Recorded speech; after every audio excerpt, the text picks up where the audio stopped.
बिना बदले बिना डरे, जज्बा सच का लिए, सच दिखाते हैं। हमें वक्त दिया। हमारे साथ हैं रशीद शाहपुरी साहब, जो बड़े अरसे से ओबीसी का जो काज है उसको डील करते हैं। इधर रशीद साहब हैं।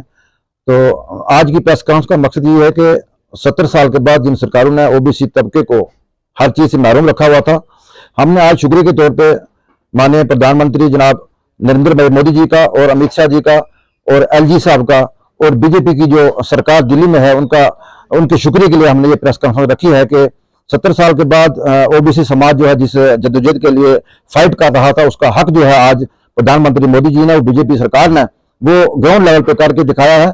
हम ये सुनते थे कि जुमला प्रधानमंत्री मोदी जी का था कि सबका साथ सबका विकास, तो आज मुबारकबाद देना चाहते हैं उनको कि उन्होंने ग्राउंड पे इंप्लीमेंट करके और इस ओबीसी समाज को, एक दबे हुए कुचले हुए समाज को ऊपर उठाने की जो उन्होंने कोशिश की है, तो इसी के लिए हम उनका शुक्रिया अदा करते हैं। आज पंचायतों में, वार्डों में, म्यूनसिपैलिटीज में इंशाल्लाह हमें उम्मीद है कि आने वाले इलेक्शन में एमएलए में, एमपी में, एमएलसी में जितनी भी जो रिजर्वेशन पॉलिटिकल लेवल पे होगी वो इंशाल्लाह ओबीसी समाज को भी मिलेगी और उसमें बढ़ चढ़ कर हमारे लोग हिस्सा लेंगे और सामने आएंगे। और ये अपने लोग जो हैं, ये कम से कम 70 साल से जो पिछड़े हुए लेंगे, ये भी अपना चेहरा जो है वो किसी लेवल पे दिखाने के काबिल है। इसीलिए हम प्रधानमंत्री जी का शुक्रिया अदा करते हैं। तो उनके बारे में तो ये कहना है कि आज मैं समझता हूँ कि उनके मुंह पे तमाचा है।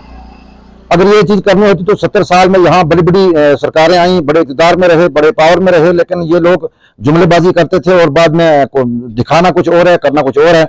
तो इस चीज को इम्प्लीमेंट अगर किया है तो वो प्रधानमंत्री मोदी जी ने, उनका ये जुमला था कि सबका साथ सबका विकास, तो वो उन्होंने करके दिखाया। आज उन सरकारों को भी पता चला कि बीजेपी जो है वो सबका साथ सबका विकास ये खाली मुंह से बोला हुआ जुमला नहीं है, बल्कि ये ग्राउंड पे इम्प्लीमेंट कर देने वाला जुमला है। इसलिए हम शुक्रिया अदा करना चाहते हैं भारतीय जनता पार्टी का और प्रधानमंत्री जनाब नरेंद्र भाई मोदी जी का और अमित शाह जी का कि जिन्होंने इसको ग्राउंड पे इम्प्लीमेंट किया है। बहुत बहुत शुक्रिया। जी सर, बताइए जो प्रेस कॉन्फ्रेंस किस हवाले से कर रही है?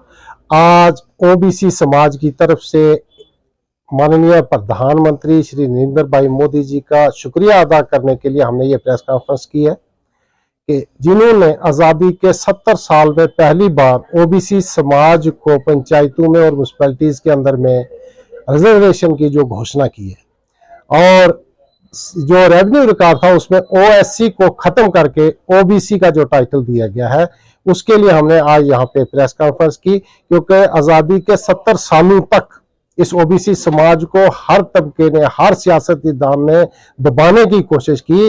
ओबीसी को काट करके इन्होंने उसकी रिजर्वेशन को काट करके बैकवर्ड एरिया में तब्दील कर दिया गया और वो लोग जो उस वक्त 5-5 दिन तक पैदल चलते थे, आज भी वो पैदल चल रहे हैं। उनको फॉरवर्ड जो है वो करार दिया गया कि वो फॉरवर्ड में है।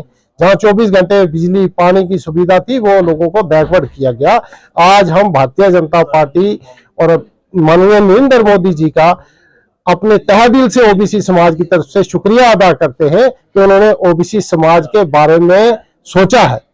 और मैं अपील करूंगा ओबीसी समाज की तरफ से माननीय प्रधानमंत्री जी को कि जिस तरीके से आपने पंचायतों में और म्यूनसिपैलिटीज के लिए ओबीसी समाज के लिए सीटें रखी हैं, उसी तरह जल्द से जल्द ओबीसी का कितना परसेंटेज रिजर्वेशन मिलेगी उसकी भी जल्द से जल्द घोषणा करें। जय हिंद, जय भारत। जी शाहपुर साहब बताएं। आज हमारी एक प्रेस कॉन्फ्रेंस जो ओबीसी समाज की थी, हमने यहाँ पर रखी। मेरे साथ हाजी मोहम्मद इकबाल साहब, फौजी रशीद साहब, जो इस वक्त ज़िला के अंदर इस ओबीसी काम को जो डील कर रहे हैं, वक्तन फवक्तन अपना वक्त देते हैं, हर चीज़ की रहनुमाई करते हैं। मैं आज हिंदुस्तान की उस शख्सियत को मुबारकबाद देना चाहता हूँ जिन्होंने हमारी रियासत जम्मू कश्मीर के अंदर भी ओबीसी तबका को एक वो किरण दिखाई जो 70 साल में लोगों को नहीं देखने को मिली, जिसमें हम 26-27 साल से पूरी एजुटेशन कर रहे थे रियासत जम्मू कश्मीर के अंदर कि हमारी रियासत जम्मू कश्मीर के अंदर ओबीसी जैसे पूरे हिंदुस्तान में है, उसी तरह रियासत जम्मू कश्मीर के अंदर भी हमें मिलनी चाहिए। आज हमें ये पूरी उम्मीद हो गई है, जैसे पंचायत के अंदर, म्यूनसिपलिटी के अंदर हमें ओबीसी के लिए रिजर्वेशन दी, और इसी तरह हम उम्मीद रखते हैं आगे हमारे जो एमएलसी के सीटें होंगी उनके लिए भी हमारे एमएलसी और एमएलए की जो हमारे आगे इलेक्शन होने वाले हैं, तो यकीनन कि हमें उम्मीद लगती है कि हमें उसकी रिजर्वेशन भी मिलेगी और मैं बिलखसूस भारतीय जनता पार्टी और जितने भी, खास करके मैं आपको बताऊं कि रियासत जम्मू कश्मीर को जो इस वक्त डील कर रहे हैं रिछपाल वर्मा जी, हमारे ओबीसी के वाइस चेयरमैन भी थे, मैं उनको दिल की अमेज गहराइयों से मुबारकबाद पेश करना चाहता हूं। जय हिंद। बिना बदले बिना डरे, जज्बा सच का लिए, सच दिखाते हैं।